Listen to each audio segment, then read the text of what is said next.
Ça répond en fait à un besoin que des gens peuvent avoir aujourd'hui.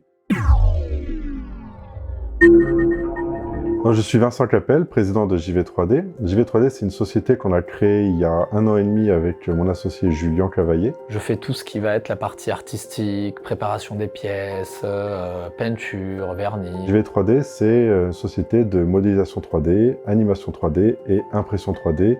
Nous avons tout type de clientèle, on va du particulier au professionnel. En fait, nous nous adaptons à ce que nos clients ont besoin. Et nous avons des clients qui ont déjà tout bien défini dans leur tête en termes de projet. Et nous avons d'autres clients qui ont juste une idée légère en tête. Dans ce cas-là, pour y répondre, il faut qu'on puisse trouver un fournisseur qui ait du stock et aussi du choix. C'est pour ça qu'on commande régulièrement chez Atom 3D.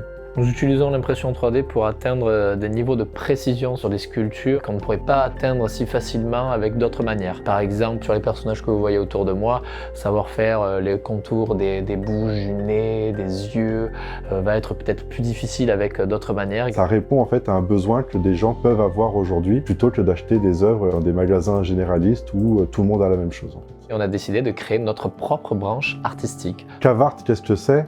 C'est la branche artistique de JV3D. C'est-à-dire que Cavart va devenir une entité à part entière. Typiquement, on a voulu créer ce petit Phantom Art, la chaussure qu'on a appelée le grand soulier qui est derrière moi. Sur ces modèles-là, par exemple, JV3D va continuer à les préparer, à les mettre en œuvre pour qu'ils soient prêts à peindre. Et Cavart, derrière, va arriver et va y mettre son style à lui. Une fois l'impression sortie de l'imprimante, selon si elle est d'une certaine taille, ça veut dire qu'elle sera peut-être en plusieurs blocs, comme un puzzle 3D, qu'on va venir assembler, fixer, coller, agrafer. Et après, il va y avoir tout ce travail de ponçage, d'apprêter la sculpture, pour la rendre la plus lisse possible, pour enlever toutes ces lignes visibles dues à l'impression 3D. Après, c'est là où on va passer avec les étapes peinture, vernis, et voilà, la sculpture est finie. C'est notre connaissance de l'impression 3D et surtout notre savoir-faire en post-traitement qui va faire qu'on va transformer les objets bruts en objets d'œuvres d'art vraiment qui peuvent être exposés chez soi ou dans des musées. On se fournit chez Atom 3D parce qu'ils sont proches, on est à Montpellier, ils sont à Toulouse. Ce qui est important, c'est que Atom 3D se met vraiment à jour sur tous les derniers modèles d'imprimantes 3D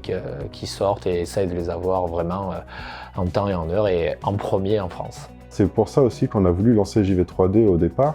C'est pour non pas concurrencer Atom 3D, mais pour suivre Atom 3D dans son sillon de popularisation de l'impression 3D. Atom 3D soutient les TPE et les PME en leur apportant un soutien dans leurs projets. Par exemple, JV3D avait besoin d'imprimantes à haute vitesse. Nous avons su répondre avec la FLSON V400. Nous avons aussi un service pour les imprimeurs qui dispose de 3 paliers pour les accompagner au mieux dans leurs projets. Nous nous battons constamment pour être les plus rapides et les plus efficaces et c'est ça la force d'Atom 3D.